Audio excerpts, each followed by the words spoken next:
பிதாவே, ஆசீர்வதிக்கப்பட்டதான இந்த கால வேளைக்காக நன்றியோடு உம்மை ஸ்தோத்திரிக்கிறோம். இவ்வளவு நேரம் உம்முடைய பாதத்திலே நாங்கள் வந்து உம்மை துதிக்க, ஆராதிக்க, தொழுது கொள்ள, உங்க நாமத்தை உயர்த்த நீர் எங்களுக்கு கொடுத்த கிருபைக்காய் உமக்கு கோடான கோடி நாங்கள் நன்றி செலுத்துகிறோம் ஐயா. இப்பொழுது உடைய வார்த்தைக்கு நேராக நாங்கள் கடந்து வந்திருக்கிறோம். ஆவியானவர் என்னோடு எங்களோடு கூட நீர் பேசுங்க ஆண்டவரே. அன்றைக்கு லீதியாளின் இதயத்தை திறந்த தேவன் ஆண்டவரே, இந்த கால வேளையில் எங்களுடைய ஒவ்வொரு இருதயத்தையும் செவிகளையும் ஆவியானவரே உடைய வசனத்துக்கு நேராக திறந்தருளும்படியாக நான் செபிக்கிறேன். ஆவியானவர் பேசுகிறார், அடியான் மறைந்து கொள்ளுகிறேன். நீங்கள் மாத்திரம் வெளிப்படும்படியா அடியான் செபிக்கிறேன். அடியான் சிறுகட்டும், நீர் பெருகட்டும், உங்க நாம மாத்திரம் மையப்படட்டும், உங்க மாத்திரமே உயர்ந்திருக்கட்டும் ஆண்டவரே. நீர் பேசும், உங்க நாம மையப்படட்டும். இயேசுவின் நாமத்தில் பிதா, ஆமென். ஒரு அல்லேலூயா சொல்லுவோம். கர்த்தருடைய பரிசுத்த நாமத்துக்கு மகிமை உண்டாகட்டும். வேதத்திலிருந்து ஒரு வார்த்தையை நாம் வாசிப்போம். லூக்கா எழுதின சுவிசேஷம் 5ஆம் அதிகாரம் முதல் வசனத்தை நாம் வாசிக்க கேட்போம். பின்பு அவர் கெனசரேத்து கடலருகே நின்றபோது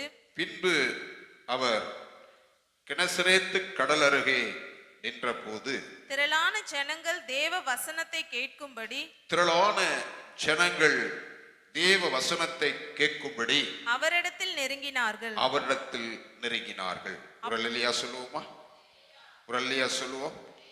ஆண்டவராகிய இயேசு கிறிஸ்து கெனசரேத்து கடல் அருகே போய் நின்றபோது ஒரு திரள் கூட்ட மக்கள் ஆண்டவரை நோக்கி கடந்து வந்தார்கள்.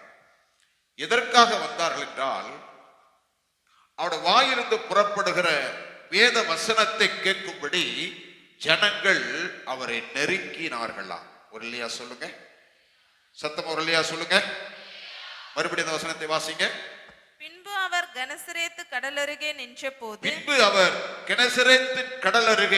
நின்றபோது திரளான ஜனங்கள் தேவ வசனத்தை கேட்கும்படி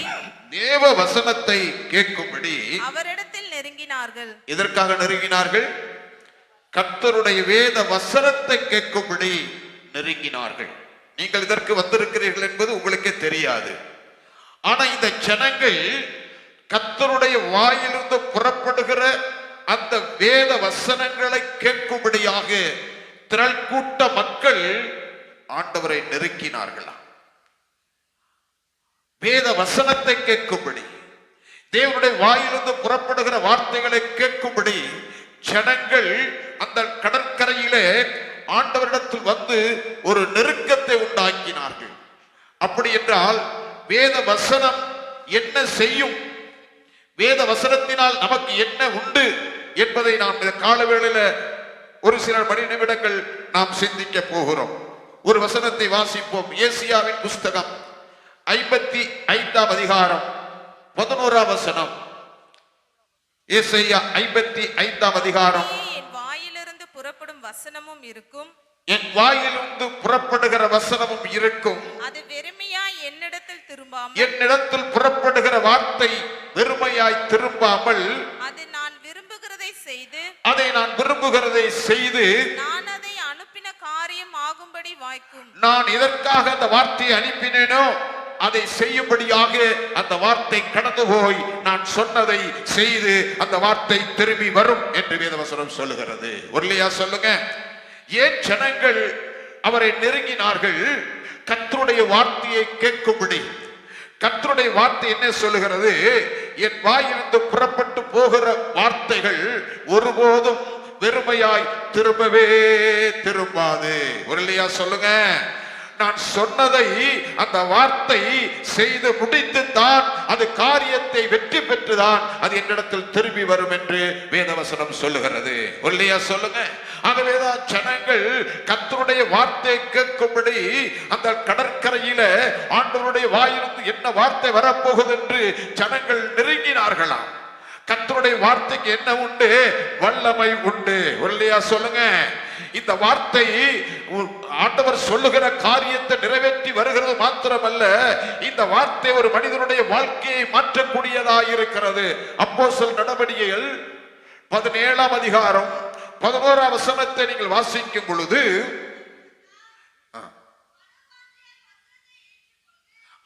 பட்டணத்தார் மனோவாஞ்சையாய் வசனத்தை ஏற்றுக்கொண்டு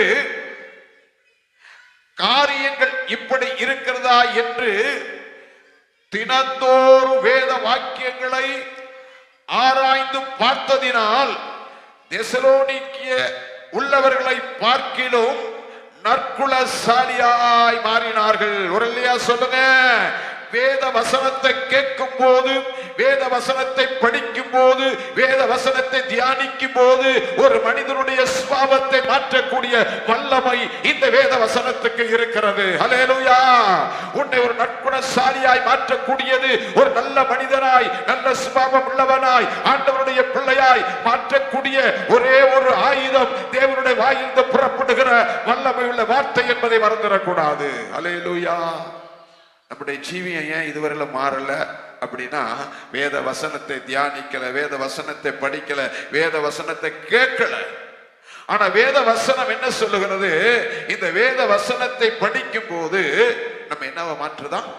நற்குணசாலியாய் மாற்றுகிறது. ஒரு இல்லையா சொல்லுங்க. அதனாலதான் இந்த வேத வசனத்தை கேட்க வரணும். இன்றைக்கு ஜனங்கள் வேத வசனத்தை கேட்பதற்கல்ல, எதையோ கேட்டுக்கொண்டு தங்களுடைய வாழ்க்கையை கெடுத்துக் கொண்டிருக்கிறார்கள். ஆனா வேத வசனம் சொல்லுது, உன் வாழ்க்கையில நல்ல ஒரு குணசாலியாக உன் வாழ்க்கை மாற வேண்டுமானால் இந்த வேத வசனத்தை நீ படிக்க வேண்டும், இந்த வேத வசனத்தை கேட்க வேண்டும், இந்த வேத வசனத்தை தியானிக்கும் போது உன் வாழ்க்கையே மாற்றி அமைக்கும். அல்லேலூயா. மறுபடியும் வசனத்தை வாசிங்க. அந்த பட்டணத்தார் வாஞ்சையாய் வசனத்தை ஏற்றுக்கொண்டு காரியங்கள் இப்படி இருக்கிறதா என்று தினந்தோறும் வேத வாக்கியங்களை ஆராய்ந்து பார்த்ததினால் தெசலோனிக்கேர் உள்ள ஜனங்களை பார்க்கிலும் பெரேயா பட்டணத்தார் நற்குணசாலியாய் மாறினார்கள். ஒரு இல்லையா சொல்லுங்க. இந்த உலகத்தில் இருக்கிற ஜனங்களை காட்டிலும் உங்க வாழ்க்கை, உங்கள் குடும்ப வாழ்க்கை, உங்களுடைய ஜீவியம், உங்களுடைய சுபாவம் மாற வேண்டுமானால் இந்த பூர்ண சுவிசேஷ எழுப்புதல் சபையில் இருக்கிற தேவனுடைய பிள்ளைகள் கர்த்தருடைய வார்த்தையை ஆராய்ந்து பார்த்து படித்து தியானிக்கும் போது உங்களை நற்குணசாலியாய் இந்த வேத வசனம் மாற்றும். அல்லேலூயா. அல்லேலூயா. அதனாலதான் ஜனங்கள் ஆண்டவரிடத்துல ஓடி வருகிற காரணம் என்ன தெரியுமா? அவர் வாயிலிருந்து புறப்படுகிற வார்த்தைக்கு வல்லமை இருக்கிறது. அது என் வாழ்க்கையே மாற்றும். ஒரு இல்லையா சொல்லுங்க. இன்னைக்கு ஏன் நம்முடைய வாழ்க்கை சுபாவம் மாறலன்னா, வசனத்தை கேட்கறதுக்கு இன்னைக்கு ஜனங்களுக்கு என்ன விருப்பம் இல்லை. என் வாழ்க்கையை மாற்றினது, உங்களுடைய வாழ்க்கையை மாற்றினது வேத வசனம். ஒரு இல்லையா சொல்லுங்க. இந்த வசனத்தை நீங்க கேட்க வேண்டும். ஆகவே நம்முடைய கற்குணசாலியை மாற்றுவது மாத்திரமல்ல, வேதம் சொல்லுகிறது 119ஆம் சங்கீதத்தினுடைய 165ஆம் வசனத்தை நீங்கள் வாசிக்கும் பொழுது, 119ஆம் சங்கீதத்தினுடைய 165ஆம் வசனம், உம்முடைய வேதத்தை நேசிக்கிறவர்களுக்கு, உம்முடைய வேதத்தை நேசிக்கிறவர்களுக்கு மிகுந்த சமாதானம் உண்டு, அவர்களுக்கு இடரல் இல்லை. இந்த வேத வசனத்தை படிக்கிறவர்கள், கேட்கிறவர்கள், இதை கை கொள்ளுகிறவர்களுக்கு இடரல் இல்லை. என்ன உண்டா? சமாதானம் உண்டு. இல்லையா சொல்லுங்க. அதான் ஆண்டவர் சொன்னார். இந்த உலகத்தை விட்டு போகும்போது சொன்னார் தன்னுடைய சீசர்களை பார்த்து, உங்களுக்கு ஒன்ன வச்சு போயிருக்கிறேன், என்னுடைய சமாதானத்தை. இன்றைக்கு எத்தனை குடும்பங்களில சமாதானம் இல்லை. காரணம் தான் வேத வசனம் இல்லை, அங்க தேவன் இல்லை. அங்க இயேசு இருந்தால் அந்த வீட்டிலே சமாதானம் இருக்கும். வேதனுடைய வார்த்தை இருந்தால் அந்த வீட்டிலே சமாதானம் இருக்கும். அல்லேலூயா. ஆகவேதான் ஆண்டவர் சொன்னார், இந்த உலகத்துக்குள்ள நான் விட்டு உங்களை போறேன், நான் ஒரு சொத்தை சேர்த்து வச்சுட்டு போயிருக்கிறேன், அது ஒரு ஆளு கொடுக்க முடியாதது. வேதவசனம் சொல்லுது, சமாதானத்தை உங்களுக்கு வைத்து போகிறேன், என்னுடைய சமாதானத்தை உங்களுக்கு வைத்து போகிறேன், உலகம் கொடுக்கிற பிரகாரமாய் நம்மளுக்கு கொடுக்கிறது இல்லை, உங்கள் இருதயம் கலங்காதிருப்பதாக. ஒரு இல்லையா சொல்லுங்க. அது என்னையா ஆண்டவருடைய சமாதானம்? அவரை காரி திப்பினார்கள், அடித்தார்கள், அவரை கேவலப்படுத்தினார்கள், வஸ்திரத்தை உரிந்தார்கள், அவரை நிந்தித்தார்கள். எல்லா சூழ்நிலையிலும் அவர் சமாதானம் எடுபட்டு போகவே இல்லை. ஒரு இல்லையா சொல்லுங்க. எல்லா உபத்திரவத்திலும் சமாதானத்தை காத்து கொண்டார். ஒரு இல்லையா சொல்லுங்க. ஒரு தேவனுடைய பிள்ளைக்கு இந்த உலகத்தில் உபத்திரவம் இருக்கும், பாடுகள் உண்டு, அவமானங்கள் உண்டு, நிந்தைகள் உண்டு, கண்ணீரின் பாதை உண்டு. அதன் வழியாய் கடந்து போகிற தேவனுடைய பிள்ளைகள் வாழ்க்கையில தெரியுமா தேவ சமாதானம். காரணம், தாவீது சொல்கிறார், நான் மரண இருளின் பள்ளத்தாக்கிலே நடந்தாலும் பொல்லாப்புக்கு பயப்படேன், தேவர் என்னோடு கூட இருக்கிறீர். ஒல்லியா சொல்லுங்க. அவர் கோலும் தடியனை தேற்றும், அவருடைய வாக்குத்தத்தங்கள் என்னை தேற்றும், அவருடைய வசனம் என்னை ஆற்றும், அந்த வசனம் என்னை என்ன செய்யும்? ஆறுதல் படுத்தும். அதைதான் வேத வசனங்களை நாம் கேட்க வேண்டும், வேத வசனங்களை படிக்க வேண்டும், வேத வசனங்களை நாம் உட்கொள்ள வேண்டும். அந்த வசனம் வாழ்க்கையில சமாதானத்தை கொண்டு வரும், நற்குணசாலியாகி மாற்றும். அது மாத்திரமல்ல, வேத வசனம் சொல்லுகிறது, யாக்கோபுக்கு எழுதின நிருபம் 1 அதிகாரம் 21 வசனத்தை நாம் வாசிக்கும் பொழுது, யாக்கோபு 1:21, ஆகையால் நீங்கள் எல்லாவித அழுக்கையும் கொடிய துர்க்குணத்தையும் ஒழித்துவிட்டு உங்கள் உள்ளத்தில் நாட்டப்பட்டதாயும் உங்கள் ஆத்துமாக்களை ரட்சிக்க வல்லமை உள்ளதாயும் இருக்கிற வசனத்தை சாந்தமாய் ஏற்றுக்கொள்ளுங்கள். ஒரு அல்லையா சொல்லுங்க. உங்க வாழ்க்கையை மாற்றக்கூடியது, உங்கள் ஆத்துமாவை ரட்சிக்கக்கூடிய வார்த்தை கர்த்தருடைய வசனம். இந்த வசனம் தான் என்னை ரட்சித்தது, இந்த வசனம் தான் உங்களை ரட்சித்தது, இந்த வசனம் தான் உங்கள் ஆத்துமாக்களை ரட்சிக்கக்கூடிய வல்லமை இந்த வசனத்துக்கு இருக்கிறது. ஒரு இல்லையா சொல்லுங்க. ஆகவேதான் ஜனங்கள் இந்த வார்த்தையை கேட்பதற்காக ஆண்டவரிடத்தில் நெருங்கினார்கள். கர்த்தருடைய வார்த்தை புறப்பட்டு போனால் அது வெறுமையாய் திரும்பாது, அது சொன்னதை செய்து முடித்து வரும். ஒரு இல்லையா சொல்லுங்க. அந்த வார்த்தைக்கு வல்லமை உண்டு. ஆகவே இந்த வார்த்தை வெறுமையாய் திரும்பாது, இந்த வார்த்தை நற்குணசாலியாய் மாற்றும், இந்த வார்த்தை சமாதானத்தை கொடுக்கும், இந்த வார்த்தை நம்முடைய ஆத்துமாவை ரட்சிக்கும். அது மாத்திரமல்ல, வேதம் சொல்லுகிறது, 119 சங்கீதத்தினுடைய 65 வசனத்தை வாசிக்கும் பொழுது, 119 சங்கீதத்தினுடைய உமது வசனத்தின்படி உமது அடியேனை நன்றாய் நடத்தினீர். இல்லையா சொல்லுங்க. இந்த வசனம் நம்ம எப்படி நடத்துமா? நன்றாய் நடத்தும். அருமையான தேவனுடைய பிள்ளையே, இந்த வசனத்தை படிக்கும் போது, இந்த வசனத்துக்காய் காத்திருக்கும் போது, இந்த வசனத்தை கேட்கும் போது, இந்த வசனம் நம்முடைய வாழ்க்கையை என்ன செய்யுமா? நன்றாய் நடத்துமா. தாவீது சொல்லுகிறார், வாசிங்க அந்த வசனத்தை மறுபடியும். கர்த்தாவே உமது வசனத்தின்படி உமது அடியேனை நன்றாய் நடத்தினீர். இல்லையா சொல்லுங்க. இந்த வசனம் நம்முடைய வாழ்க்கையை, குடும்பத்தை எப்படி நடத்துமா? நன்றாய் நடத்தும். எந்த மனிதனையும் நன்றாய் நடத்த முடியாது. நம்ம நடத்தக்கூடிய வல்லமை உள்ள ஒரு வார்த்தை கர்த்தருடைய வார்த்தை. இந்த வார்த்தையை யார் கேட்கிறாங்களோ, இந்த வார்த்தைக்கு தன்னை அர்ப்பணிக்கிறாங்களோ, அவருடைய வாழ்க்கையுடைய குடும்பம், அவங்க வாழ்க்கையை நன்றாய் நடத்துவார் ஆண்டவர். இல்லையா சொல்லுங்க. ஆகவேதான் ஜனங்கள் ஆண்டவர் எங்கு போனாலும் ஒரு கூட்டம் ஜனங்களை நெருங்கிக் கொண்டே இருந்தார்கள். காரணம் தெரியுமா? அவங்களுக்கு பசி இல்லை, அவங்களுக்கு வீடு இல்லை, எல்லாவற்றையும் விட்டு அவருக்கு பின் சென்ற காரணம் தெரியுமா? அவருடைய வாயிலிருந்து புறப்படுகிற ஒவ்வொரு வார்த்தையும் அவருடைய வாழ்க்கையை மாற்றி அமைத்தது. அல்லேலூயா. ஆகவேதான் மனித நற்பத்தினாலும் மாத்திரமல்ல, தேவனுடைய வாயிலிருந்து புறப்படும் ஒவ்வொரு வார்த்தையினாலும் பிழைப்பார். இல்லையா சொல்லுங்க. தேவனுடைய வார்த்தை எந்த விசுவாசி நம்புகிறதோ, எந்த விசுவாசி இந்த வார்த்தையின் மேல் விசுவாசம் வைக்கிறதோ, அந்த வார்த்தைக்கு கீழ்ப்படுகிறதோ, அவருடைய வாழ்க்கையில தேவன் அற்புதங்களை இன்றைக்கும் செய்து கொண்டிருக்கிறார். இல்லையா சொல்லுங்க. இல்லையா சொல்லுங்க. ஆகவேதான் கர்த்தருடைய வசனத்தை கேட்கும்படி நீங்க தேவனுடைய ஆலயத்துக்கு வர வேண்டும். நீங்க என்ன பண்றீங்க தெரியுமா? இன்னைக்கு போயிட்டீங்கன்னா அடுத்த ஞாயிற்றுக்கிழமை, இந்த இடையில கூட வாழ்க்கை எப்படி இருக்கிறது? அனுதினமும் வேத வசனத்தை படிக்கணும், அனுதினமும் வேதத்தை தியானிக்கணும், வேத பாட கூட்டங்களுக்கு கடந்து வர வேண்டும். நாங்கள் கற்றுக் கொடுக்கிறோம். அருமையான தேவனுடைய ஜனமே, கர்த்தருடைய வார்த்தையை கேட்டா அந்த வார்த்தை ஒன்றும் நம்ம வெறுமைப்படுத்தாது. அது நம்மை நற்குணசாலியாய் மாற்றும், சமாதானமுள்ளவர்களாய் மாற்றும். அது மாத்திரமல்ல, அந்த வார்த்தை நம்மை நன்றாய் நடத்தும், நம்முடைய ஆத்துமாவை ரட்சிக்கும். அது மாத்திரமல்ல, வேதவசனம் சொல்லுகிறது, 119 சங்கீதத்தினுடைய 174 வசனம் சொல்லுகிறது, 119 174, உம்முடைய ரட்சிப்பின் மேல் ஆவலாய் இருக்கிறேன், உம்முடைய வேதம் என் மனமகிழ்ச்சி. உம்முடைய வேதம் என் மனமகிழ்ச்சி. இந்த வேத வசனம் உங்களுக்கு என்ன கொண்டு வரும் தெரியுமா? மனமகிழ்ச்சியை கொண்டு வரும். என்ன வேதம் செய்யும்? மன மகிழ்ச்சியை கொண்டு வரும். நீ துக்கத்தோடும் வாரத்தோடும் கண்ணீரோடும் நீ தேவ சமூகத்தில் உட்காரும் போது, இந்த வார்த்தையை பயணிக்கும் போது, தியானிக்கும் போது, இல்ல தேவ சமூகத்தில் செபிக்கும் போது, இங்கிருந்தோ ஒரு வார்த்தை, கர்த்தருடைய வார்த்தை வரும். அந்த வார்த்தை உன் அன்களாய்ப்பை மாற்றும், உன் இருதயத்தில் இருக்கிற வேதனையை மாற்றும். உனக்கு ஒரு மருந்து இந்த வேத வசனம். ஒரு இல்லையா சொல்லுங்க, ஒரு இல்லையா சொல்லுங்க. இது ஆற்றக்கூடியது, இது தேற்றக்கூடியது, இது கண்ணீரை துடைக்கக்கூடிய ஒரு வார்த்தை, இது சுகப்படுத்துகிற ஒரு வார்த்தை, இது சமாதானத்தை கொண்டு வர வார்த்தை, ஒரு மனிதனுடைய வாழ்க்கையை நிம்மதி கொடுக்கக்கூடிய வார்த்தை தான் கர்த்தருடைய வார்த்தை. இல்லையா சொல்லுங்க. தேவனுடைய பிள்ளையே, இந்த வார்த்தையை அனுதினம் படிக்கணும், இந்த வார்த்தையை கேளுங்க, இந்த வார்த்தையை தியானிங்க. இந்த நாள்ல கேட்கிற வார்த்தையில் அப்படியே வீட்டுல போய் ஒவ்வொரு அந்த வாரம் முழுவதும் நீங்க தியானித்தீர்களா உங்களுக்கு ஒரு வேற விதத்துல கர்த்தர் வெளிப்படுத்துவார். அல்லேலூயா. ஆகவேதான் ஜனங்கள் திரளான ஒரு கூட்டம் ஆண்டவரை எப்போது பின்தொடர்ந்து போய்கொண்டே இருக்கும், எப்போது அவர் நெருங்கிக் கொண்டிருக்கும்.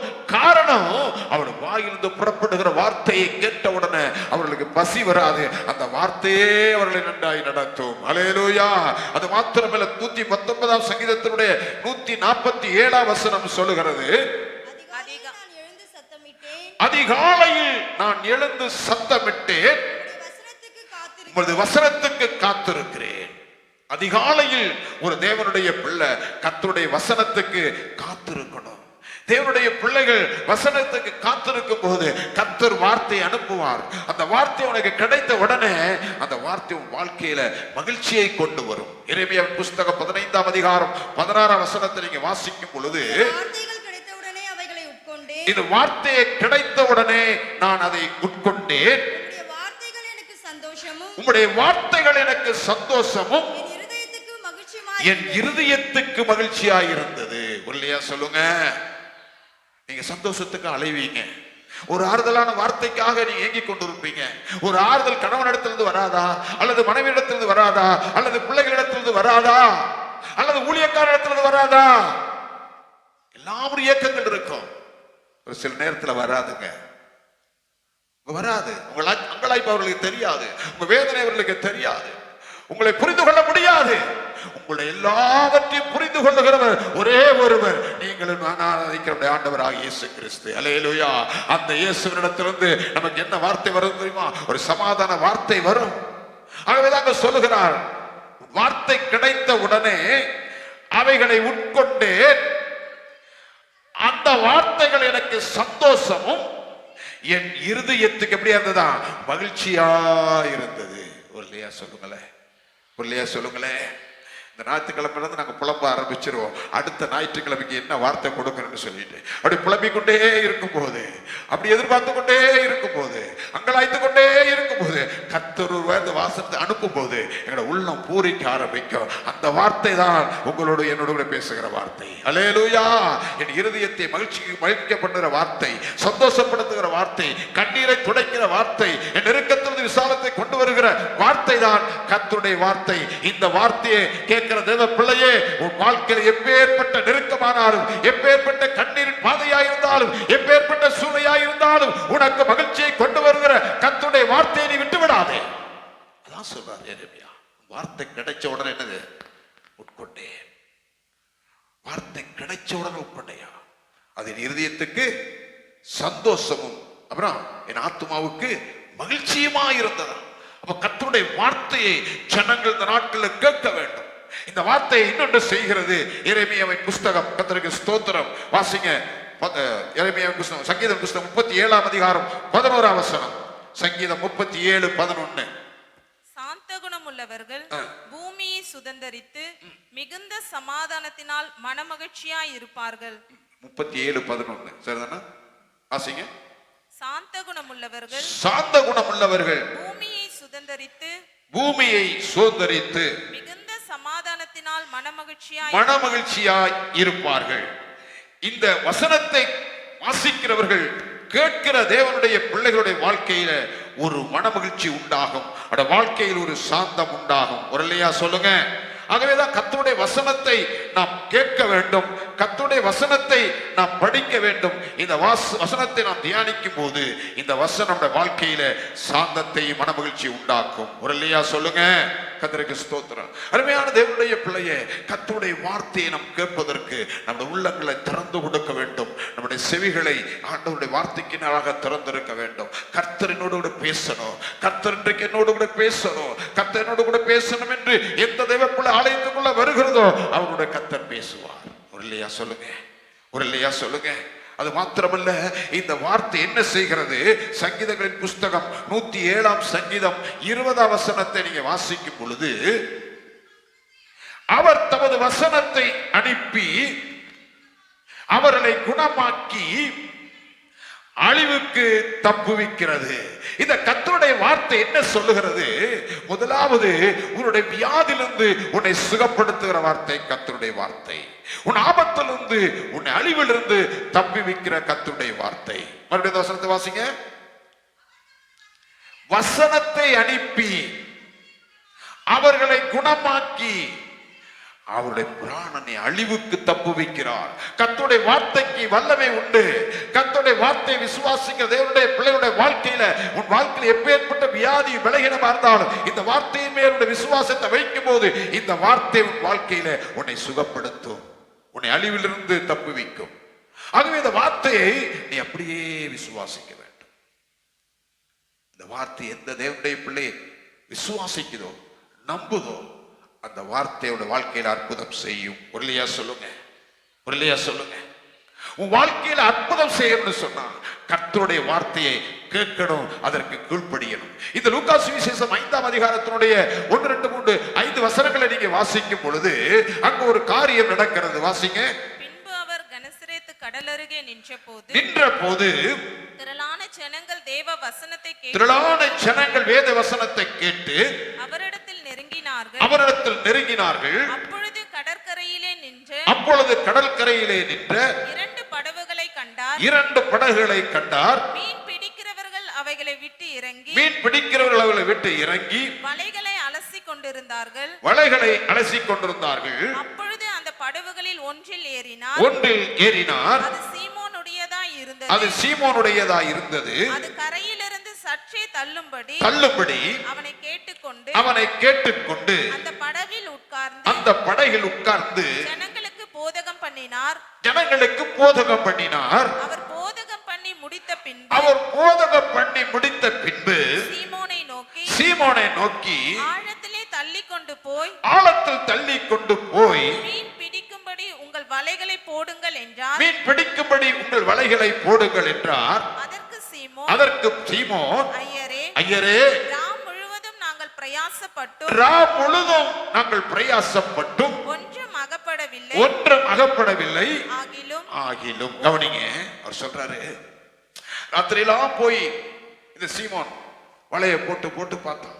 ஏன்னா அவருக்கு நல்லா தெரியும் எங்கெல்லாம் மீன் இருக்குன்னு சொல்லி. ஏன்னா அவர் மீனவர் சமூகத்தை சேர்ந்தவர். கடல் எங்க ஆழம் இருக்குது தெரியும், எங்க மீன் இருக்குன்னு தெரியும்.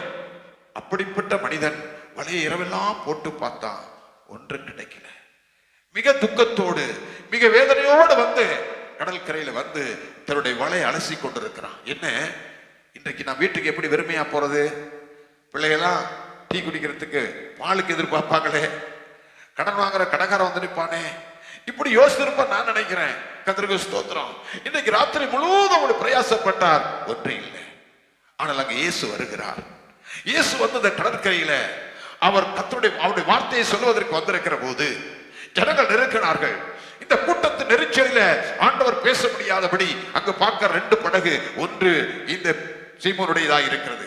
அதுல ஏறி உட்காந்து கொஞ்சம் தள்ளுங்கன்னு சொன்னார், தள்ளினார். இப்போ அந்த கடற்கரையில அந்த படகுல இருந்து கர்த்தருடைய வார்த்தையை சொல்ல ஆரம்பிக்கிறார்.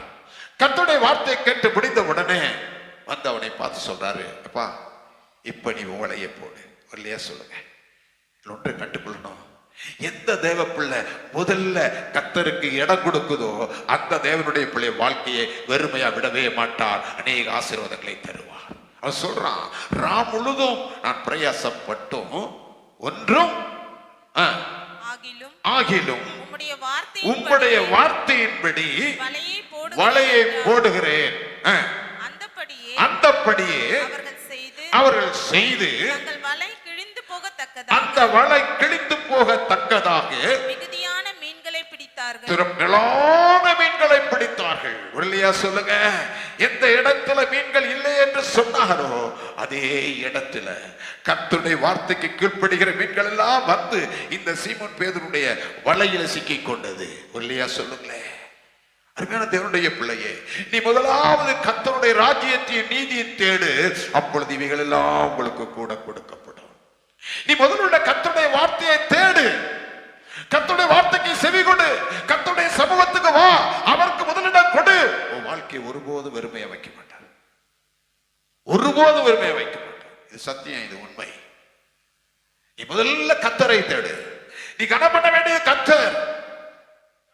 நீ ஊர்ல உலகத்துல நீ பெரிய ஆட்களா இருக்கலாம், அதெல்லம்மா, அதெல்ல தம்பி, அதெல்லாம் ஐயாமார்களே. கர்த்தருடைய வார்த்தைக்கு எந்த மனிதன் முதலிடம் கொடுக்கிறானோ அவன் வாழ்க்கையை மாற்றி அமைக்கக்கூடிய வல்லமை ஆண்டவருடைய வார்த்தைக்கு இருக்கிறது. அல்லேலூயா. அவர் சொல்ற, ராத்திரி முழுவதும் நான் பிரயாசப்பட்டப்பா, எவ்வளவு பிரயாசப்பட்டேன், ஒன்று அகப்படவில்லை, ஆகிலும் உம்முடைய வார்த்தையின்படி வலையை போடுகிறேன், உம்முடைய வார்த்தையின்படி செய்கிறேன் என்று அந்த வலையை போட்டார்கள். திரளான மீன்கள் வந்தது. இல்லையா சொல்லுங்களேன். அருமையான தேவனுடைய பிள்ளையே, உன் வாழ்க்கையில வெறுமையா, உன் வாழ்க்கை நஷ்டமா, உன் வாழ்க்கையை எதிர்பார்க்கிறது நடக்கலையா? காரணம் என்ன தெரியுமா? நீ முதல்ல இயேசுவுக்கு அந்த படகுல சீமோன் எடுத்து கொடுத்தது போல உன் குடும்பத்துல, உன் வாழ்க்கையில இயேசுவுக்கு இடம் கொடு. உன் வாழ்க்கையை வெற்றிகரமாய் கர்த்தர் மாற்றி அமைப்பார். அல்லேலூயா, அல்லேலூயா. ஒரு வார்த்தைக்கு வல்லமை உண்டுங்க, அது வெறுமையா திரும்பாதுங்க. இன்னொரு சம்பவத்தை கூட நான் படிக்க விரும்புகிறேன். கர்த்தருக்கு ஸ்தோத்திரம். யோவான் சுவிசேஷம் 2ஆம் அதிகாரம் 1 கர்த்தருக்கு ஸ்தோத்திரம் 5 வசனம் வரை, 5 வசனங்களை வாசிங்க. 3ஆம் நாளிலே கலிலேயாவில் உள்ள கானா ஊரிலே ஒரு கல்யாணம் நடந்தது. ஒரு கல்யாணம் நடந்தது. இயேசுவின் தாயும் அங்கே இருந்தால், இயேசுவின் தாயும் அங்கே இருந்தால், இயேசுவும் அவருடைய சீஷரும் அந்த கல்யாணத்துக்கு அழைக்கப்பட்டிருந்தார். அந்த கல்யாணத்துக்கு அழைக்கப்பட்டிருந்தார்கள். திராட்சை ரசம் குறைவுபட்ட போது இயேசுவின் தாய் அவரை நோக்கி அவர்களுக்கு திராட்சை ரசம் இல்லை என்றால், அதற்கு இயேசு ஸ்திரீயே, எனக்கும் உனக்கும் என்ன, என் வேலை இன்னும் வரவில்லை. அவருடைய தாய் வேலைக்காரரை நோக்கி, அவர் உங்களுக்கு என்ன சொல்லுகிறாரோ அதன்படி செய்யுங்கள். ஒருலையா சொல்லுங்க, ஒருலையா சொல்லுங்க. இங்க ஒரு கல்யாணம் நடக்கிறது. இயேசு தாய் மலைக்கப்பட்டிருக்கிறாங்க. அங்க இயேசு வந்திருக்கிறார், எல்லாரும் வந்திருக்கிறார் கல்யாணத்துக்கு. எல்லாம் கல்யாணம் முடிஞ்சு நடந்துகிட்டு இருக்கு, சாப்பாடு. ஆனா என்னாச்சு, திராட்சை ரசம் குறைவுபட்டுச்சு. ஒரு கல்யாணத்துல சாப்பாடு குறைவுபட்ட என்ன சொல்லிடுவீங்க? அவர் லட்சக்கணக்கான பணத்தை கடன் வாங்கி செஞ்சிருப்பாரு. ஒரே வார்த்தை சொல்லியிருப்பேன், என்னையா கல்யாணம் நடத்தினா, ஒரு நேரம் சாப்பாடு போடுறதுக்கு அவனுக்கு என்ன கிடையாது, வக்கு இல்லைன்னு சொல்லிட்டு வந்துடும். அப்போ கல்யாணம் நிறைவா இருக்குன்னு சொல்றது எதுல தெரியுமா? சாப்பாடு விஷயத்துல. இல்லையா சொல்லுங்க. அவன் கஷ்டப்பட்டது, அவன் காரியங்கள் எல்லாம் கஷ்டப்பட்டு வரைய மண்டபம் எடுத்து கல்யாணம் நடத்துறது காரியம் இல்ல. இந்த கல்யாணம் எல்லாம் சிறப்பா இருக்குன்னு சொன்ன என்ன தெரியுமா? சாப்பாடு. இல்லையா சொல்லுங்க. சாப்பாடு குறையுமானால் என்ன கல்யாணம் நடத்தணும்னு சொல்லுவோம். அதனாலதான் நம்ம சபையில மீதம் செய்யறேன். இல்லையா சொல்லுங்க. ஜனங்கள் சாப்பாடு எடுத்துட்டு போகணும், அந்த அளவுக்கு தான் சாப்பாடு. என்றைக்கு குறைவுபட்டதாக இந்த சபையில இதுவரையிலும் நடந்தது இல்லை. இல்லையா சொல்லுங்க, இல்லையா சொல்லுங்க. கர்த்தருக்கு ஸ்தோத்திரம். அருமையான தேவனுடைய பிள்ளையே, இந்த கல்யாண வீட்டுல இயேசு தாய் வந்திருக்கிறாங்க. திராட்சை குறைவுபட்டது. ஒரே வேதனை வீட்டுக்காரனுக்கு, குடும்பத்துக்கு. உடனே சொல்றாங்க, இயேசுவின் தாயாராங்க மரியம்மா கிட்ட சொல்றாங்க. அவங்க சொல்றாங்க, எப்பா திராட்சை என் வேலை இன்னும் வரல, கொஞ்சம் அம்மா அமைதியா இருப்பான்னு சொல்றாங்க. உடனே இந்த அம்மா என்ன சொன்னாங்க, அவர் என்ன சொல்லுகிறாரோ அதன்படி செய்யுங்க. இல்லையா சொல்லுங்க. ஒரு அருமையான தாயார், இயேசுவின் அம்மா அருமையான தாயார். அவங்க ஒரு ஆலோசனை சொல்றாங்க. வேலைக்காரர்களை கூப்பிட்டு, இங்க திராட்சை ரசம் குறைவுபட்டிருக்குப்பா, இப்ப திராட்சை ரசம் வரணும், அந்த வீட்டுல குறைவு நிறைவாகணும் சொன்னா நீங்க ஒண்ணு செய்யற, வேலைக்காரர்களே அவர் என்ன சொல்றாரோ அப்படி செய்யுங்க. இல்லையா சொல்லுங்க. இயேசு என்ன சொல்றாரோ அதை நீங்க செஞ்சீங்கன்னா உங்க வாழ்க்கையில் அற்புதம் நடக்கும். இல்லையா சொல்லுங்க. உங்க முயற்சி எல்லாம் தோற்று போகும். உங்களுடைய பிரயாசம் எல்லாம் ஒன்றுமில்லாமல் போகும். ஆனால் இயேசுடைய வார்த்தையின்படி எந்த தேவ பிள்ளை செய்யுதோ அவங்க வாழ்க்கையில் அற்புதம் நடக்கும். இப்ப இந்த அம்மா சொல்றாங்க, அவர் என்ன சொல்லுகிறாரோ அதன்படி செய்யுங்கள். அடுத்த வசனம், யூதர்கள் தங்களை சுத்திகரிக்கும் முறைமையின்படியே ஒவ்வொன்று 2-3 குடம் தண்ணீர் கொள்ளத்தக்க 6 கற்சாடிகள் அங்கே வைத்திருந்தது. இயேசு வேலைக்காரரை நோக்கி, ஜாடிகளிலே தண்ணீர் நிரப்புங்கள். பாருங்க, அங்கே ஒரு 6 ஜாடிகள் வெளியே கிடக்குது. அது யூதர்கள் சுத்திகரிக்கிறதுக்காக வைக்கப்பட்டிருக்கிறது. அந்த ஜாடிகள் முதல்ல சுத்திகரிக்கப்பட்டது. உங்க குடும்பத்தோட வாழ்க்கையில ஒரு அற்புதம் நடக்க வேண்டுமானால் முதலாவது நீங்கள் சுத்திகரிக்கப்பட வேண்டும். ஒரு இல்லையா சொல்லுங்க. நீங்க தேவ சமூகத்துல உங்களை சுத்திகரிக்கப்பட்டால் தான் உங்க வாழ்க்கையில, உங்க சரீரத்துல, உங்க குடும்பத்துல தேவன் அற்புதம் செய்ய முடியும். அங்க சுத்திகரிக்கப்பட்டதான அந்த பாத்திரங்களிலே தண்ணீர் நிரப்பினார்கள். வாசிங்க. அவர்கள் அவைகளை நிறைய நிரப்பினார்கள். அவர் அவர்களை நோக்கி, நீங்கள் இப்பொழுது மொண்டு பந்தி விசாரிப்பு காரனிடத்தில் கொண்டு போங்கள் என்றார். அவர்கள் கொண்டு போனார்கள். அந்த திராட்சை ரசம் எங்கே இருந்து வந்ததென்று தண்ணீரை மொண்ட வேலைக்காரருக்கு தெரிந்ததே அன்றி பந்தி விசாரிப்பு காரனுக்கு தெரியாததினால் அவன் திராட்சை ரசமாய் மாறின தண்ணீரை ருசி பார்த்த போது மணவாளனை அழைத்து, எந்த மனுஷனும் முன்பு நல்ல திராட்சை ரசத்தை கொடுத்து ஜனங்கள் திருப்தி அடைந்த பின்பு ருசி குறைந்ததை கொடுப்பான், நீரோ நல்ல ரசத்தை இதுவரைக்கும் வைத்திருந்தீரே என்றார். ஒரு அல்லையா சொல்லுங்க. கவனிங்க, வெறும் தண்ணீர் தான், ஆனா என்ன மாறிடுச்சு? நல்ல திராட்சை ரசமாய் மாற்று. உங்க வாழ்க்கையில அற்புதம் நடக்கணும் சொன்னா அங்க என்ன சொல்றாரோ அப்படி செய்யணும். அதுல 3 காரியம் நடக்குது. ஒன்று ஆலோசனை சொல்லுகிற தாய், இன்னொன்று கீழ்ப்படுகிற வேலைக்காரர்கள், மூன்றாவது செயல்படுத்துகிற வேலைக்காரர்கள், நான்காவது அற்புதம் நடக்குது. இல்லையா சொல்லுங்க. இவங்க யாரும் எதுவும் கேட்கல. தண்ணி கொண்டு வந்தவன் என்னைய பச்சை தண்ணி கொண்டு கொடுக்கணும்னு சொல்லவே இல்லை. நம்ம சொல்லியிருப்போம். ஆனா அவங்க சொன்னாங்க, அந்த அம்மா சொன்னாங்க, அவர் என்ன சொல்றாரோ அப்படியே செய்ப்பா. உன் வாழ்க்கை ஆசீர்வாதமா இருக்கணும்னா, நீ எதிர்கால ஆசீர்வாதமா இருக்கணும்னு சொன்னா அவர் என்ன சொல்றாரு தாய் சொல்லணும். அப்பா என்ன சொல்றாரோ அதன்படி செய். ஆண்டவர் என்ன சொல்றாரோ அதன்படி செய். உன் வாழ்க்கையில் அற்புதம் நடக்கும். உடனே அவங்க வேலைக்காரன் சொன்னாங்க, அவங்க அப்படியே செஞ்சாங்க. வேலைக்காரரை கூப்பிட்டாங்க, அந்த கச்சாடியை கொண்டு வாங்க, அதை கழுவினார்கள். தண்ணி நிரப்புங்கன்னு சொன்னாங்க, நிரப்புனாங்க. கொண்டு போய் கொடுங்கன்னாங்க, கொண்டு போய் கொடுத்தாங்க. பந்தி விசாரிச்சுக்கிட்டு எல்லாம் சாப்பிட்டுக்காங்க. இதுவரை எங்க வச்சிருந்தீங்க? இவ்வளவு தித்திப்பாக, இவ்வளவு ருசியா இருக்குதே. ஆனா இது எதுன்னு யாருக்கு தெரியும்? வேலைக்காரர்களுக்கு தான் தெரியும். அருமையான தேவனுடைய பிள்ளையே, உன் வாழ்க்கையில் அற்புதம் நடக்குன்னு சொன்னா, உங்க குடும்பத்தில் அற்புதம் நடக்குன்னு சொன்னா, நீங்க கர்த்தருடைய வார்த்தைக்கு கீழ்ப்படிங்க, கர்த்தருடைய வார்த்தைக்கு முதலிடம் கொடுங்க. இந்த இயேசு வாழ்க்கையில வரும்போது அற்புதம் உங்க வாழ்க்கையில் நடக்கும். ஒரு இல்லையா சொல்லுங்களேன், ஒரு இல்லையா சொல்லுங்கய்யா. கர்த்தருடைய வார்த்தைக்கு வல்லமை உண்டு. ஆகவேதான் திரளான கூட்டங்கள் ஏன் இயேசுவை பின்பற்றினார்கள், ஏன் இயேசுவை நெருக்கினார்கள்? கர்த்தருடைய வார்த்தை கேட்கும்படி. அது மாத்திரமல்ல, இந்த வார்த்தை என்ன செய்யும் என்று 119ஆம் சங்கீதத்தினுடைய 50ஆம் வசனம் சொல்லுகிறது. 119ஆம் சங்கீதத்தினுடைய 50ஆம் வசனம், சீக்கிரம் வாசிங்க. அதுவே என் சிறுமையில் எனக்கு ஆறுதல். 49:50. நீர் என்னை நம்ப பண்ணின வசனத்தை, நீர் என்னை நம்ப பண்ணின வசனத்தை உமது அடியேனுக்காக நினைத்தருளும், உமது அடியானுக்காக நினைத்தருளும். அதுவே என் சிறுமையில் எனக்கு ஆறுதல். ஒரு மனிதனுடைய வாழ்க்கையை உயிர்ப்பிக்க கூடியதுதான் கர்த்தருடைய வார்த்தை. உறுதியா சொல்லுங்க. இந்த வார்த்தை எந்த மனிதன் நம்புகிறானோ சொல்றாரு, என் சிறுமையில் எனக்கு ஆறுதல். வாழ்க்கை என்னை என்ன செஞ்சிருச்சு? உயிர்ப்பித்தது. இந்த கர்த்தருடைய வார்த்தை நீ சோர்ந்து போயிருக்கிற போது, நீ வேதனையோடு இருக்கும் போது, நீ கலங்கிக் கொண்டிருக்கிற போது, எதிர்பார்த்தது நடக்கவில்லை என்று ஏங்கிக் கொண்டிருக்கிற போது, இந்த வார்த்தை உனக்குள் வரும்போது, இதை விசுவாசிக்கும் போது உன்னை உயிர்ப்பிக்கிற வார்த்தையாய் மாறும். இல்லையா சொல்லுங்களேன். வசனம் ஒன்று வெறுமையா வராது. அது போய் சொன்னதை செய்து முடிச்சுதான் வரும். அது செய்யாம வெறுமையா வராது. உன்னை உயிர்ப்பிக்கிற வார்த்தை கர்த்தருடைய வார்த்தை. இந்த வார்த்தை இல்லாவிட்டால் நீங்கள் இல்லை, நான் இல்லை. இந்த வார்த்தை தான் நம்ம உயிர்ப்பித்தது. அது மாத்திரமல்ல, இந்த வார்த்தைக்கு ஒரு வல்லமை இருக்கிறது. ரோமருக்கு நிருபம் 15ஆம் அதிகாரம் 4ஆம் வசனத்தை நீங்க வாசிக்கும் பொழுது, வாசிங்க. ரோமர் 15:4 சீக்கிரம். தேவ வசனத்தினால் உண்டாகும் பொறுமையினாலும். பொறுமை, வேத வசனம் நமக்கு என்ன கொடுக்கிறது? பொறுமையை கொண்டு வருகிறது.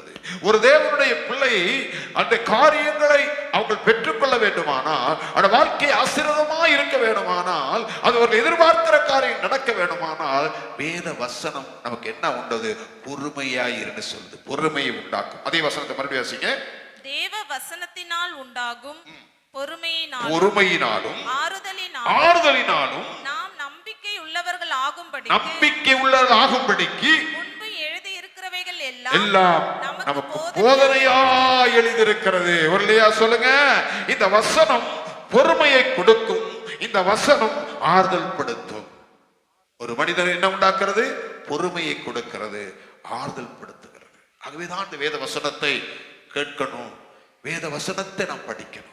ஒவ்வொரு நாளும் நீங்க வேத வசனத்தை படிக்கும் போது, இந்த வார்த்தையை கேட்பதற்கு நீங்க ஓடி வரும்போது, உங்க வாழ்க்கையில் இந்த வசனம் உங்களை உயிர்ப்பிக்கும், உங்களை ஆறுதல் படுத்தும், உங்களை பொறுமைசாலியாகி மாற்றும். அது மாத்திரமல்ல, இந்த கர்த்தருடைய வார்த்தை 119ஆம் சங்கீதத்துடைய 9ஆம் வசனம் சொல்லுகிறது. வாசிங்க. வாலிபன் தன் வழியை எதினால் சுத்தம் பண்ணுவான்? வசனத்தின்படி தன்னை காத்துக் கொள்கிறதினால். வசனத்தின்படி தன்னை காத்துக் கொள்கிற வசனம் ஒரு மனிதனை சுத்தப்படுத்தும். ஒரு வாலிபனை சுத்தப்படுத்துகிறது என்ன தெரியுமா? கர்த்தருடைய வார்த்தை. யோவான் சுவிசேஷம் 17ஆம் அதிகாரம் 17ஆம் வசனத்தை நீங்க வாசிக்கும் பொழுது, யோவான் 17:17, உம்முடைய சத்தியத்தினாலே அவர்களை பரிசுத்தமாக்கும், உம்முடைய வசனமே சத்தியம். ஒருலையா சொல்லுங்க.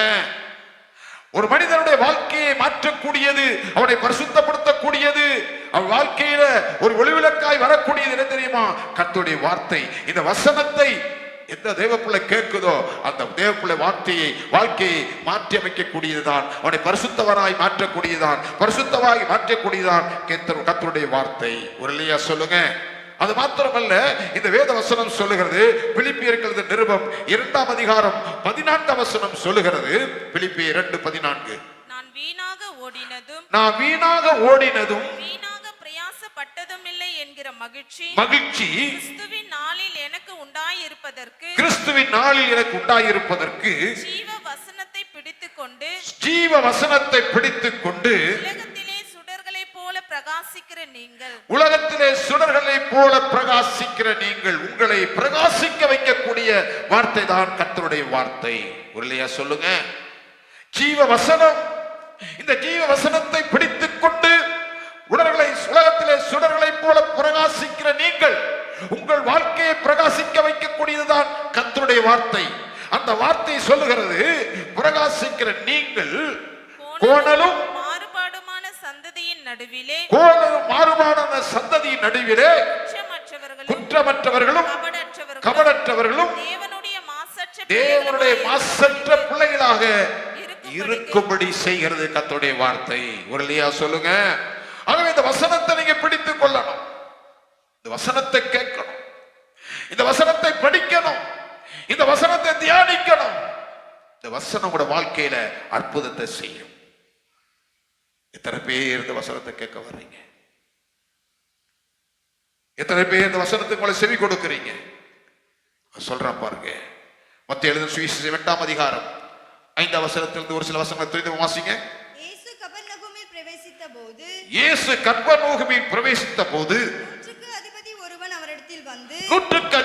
அவரிடத்தில் வந்து ஆண்டவரே, என் வேலைக்காரன் வீட்டிலே திமிர்வாதமாய் கிடந்து கொடிய வேதனைப்படுகிறான், என் வேலைக்காரன் கொடிய வேதனைப்பட்டுக் கொண்டிருக்கிறான் என்று அவரை வேண்டிக் கொண்டான். அதற்கு இயேசு, நான் வந்து அவனை சொஸ்தமாக்குவேன் என்று சொன்னான். நூற்றுக்கு அதிபதி பிரதியுத்தரமாக, ஆண்டவரே, நீர் என் வீட்டுக்குள் பிரவேசிக்க நான் பாத்திரன் அல்ல, நீங்கள் என் வீட்டுக்கு வருவதற்கு நான் தகுதியற்றவன், தகுதி இல்லாதவன். ஒரு வார்த்தை மாத்திரம் சொல்லு, நீங்கள் இருக்கிற இடத்திலிருந்து ஒரு வார்த்தை மாத்திரம் சொல்லும், அப்பொழுது என் வேலைக்காரன் சொந்தமாவான். 13ஆம் வசனம். பின்பு இயேசு நூற்றுக்கு அதிபதியை நோக்கி நீ போகலாம், விசுவாசித்தபடியே உனக்கு ஆக கடவது என்றார். அந்த நாழிகையிலே அவன் வேலைக்காரன் வேளையில் அவன் வேலைக்காரன் சொஸ்தமானான். உரல்லையா சொல்லுங்க.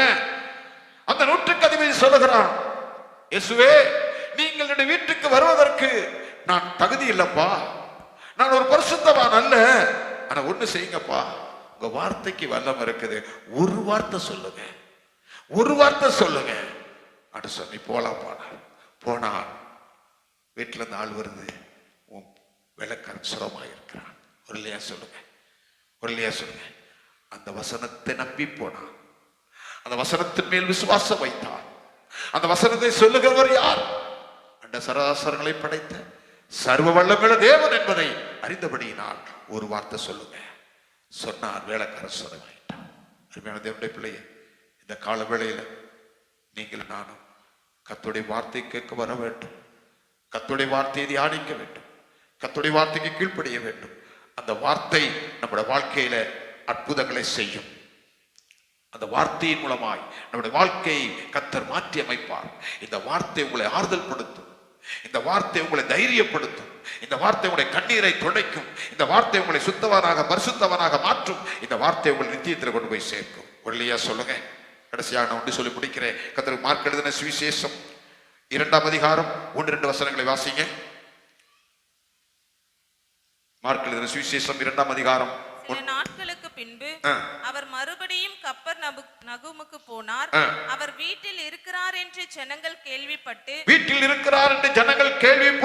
உடனே வாசலுக்கு முன்னும் நிற்க இடம் போகாதபடிக்கு அநேகர் கூடி வந்தார்கள். பாருங்க, இயேசு இருக்கிறார், வீட்டில் இருக்கிறார் கேள்விப்பட்டு ஜனங்கள் என்ன பண்ணிட்டாங்க? அவரை தேடி வந்துட்டாங்க. அவர்களுக்கு வசனத்தை போதித்தார்.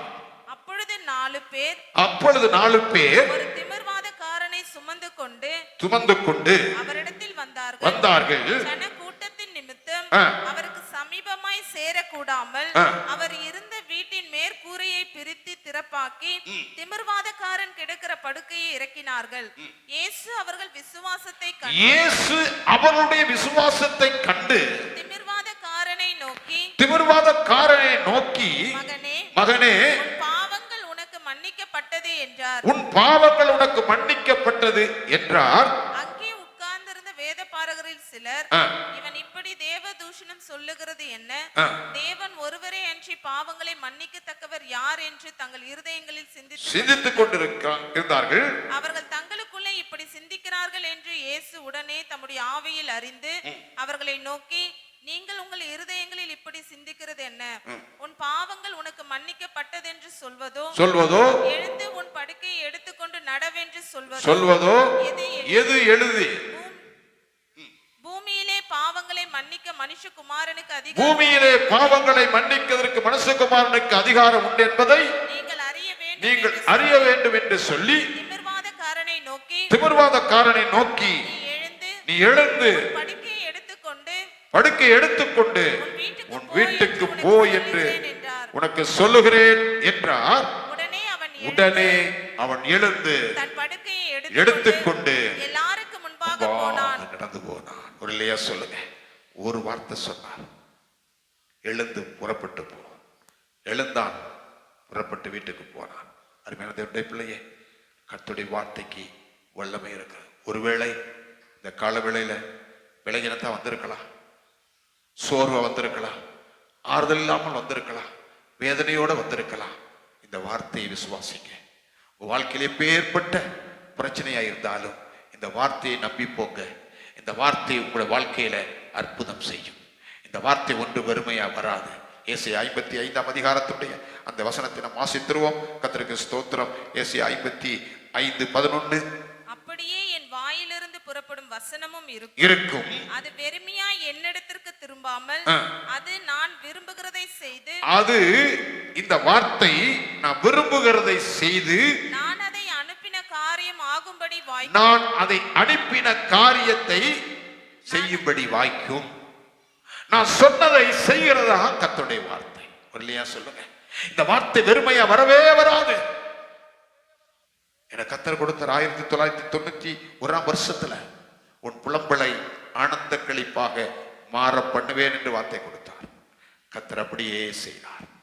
அதை அடைவதற்கு எத்தனை ஆண்டுகளாக இருக்கிறது.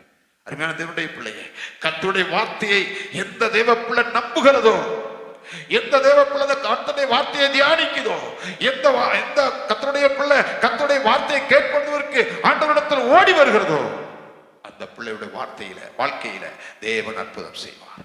அந்த குடும்பத்தை கர்த்தர் ஆசீர்வதிப்பார். ஆகவே கர்த்தருடைய வார்த்தைக்கு வல்லமை உண்டு. கர்த்தருடைய வார்த்தையை மாத்திரம் நம்புங்க, கர்த்தருடைய வார்த்தையை மாத்திரம் விசுவாசிங்க, இந்த கர்த்தருடைய வார்த்தைக்கு கீழ்ப்படிங்க. அவர் என்ன சொல்லுகிறாரோ அதன்படி செய்யுங்க. உங்க வாழ்க்கையை வெறுமையா விடவே மாட்டார். ஒரு காலம் வரும், ஒரு நேரம் வரும், கர்த்தர் உங்களை உயர்த்தி உங்களை ஆசீர்வதிப்பார். நம்ம எல்லாரும் கலைகளை வணங்குவோமா? எல்லாரும் முழங்கால் பண்ணிடுவோம். எல்லாரும்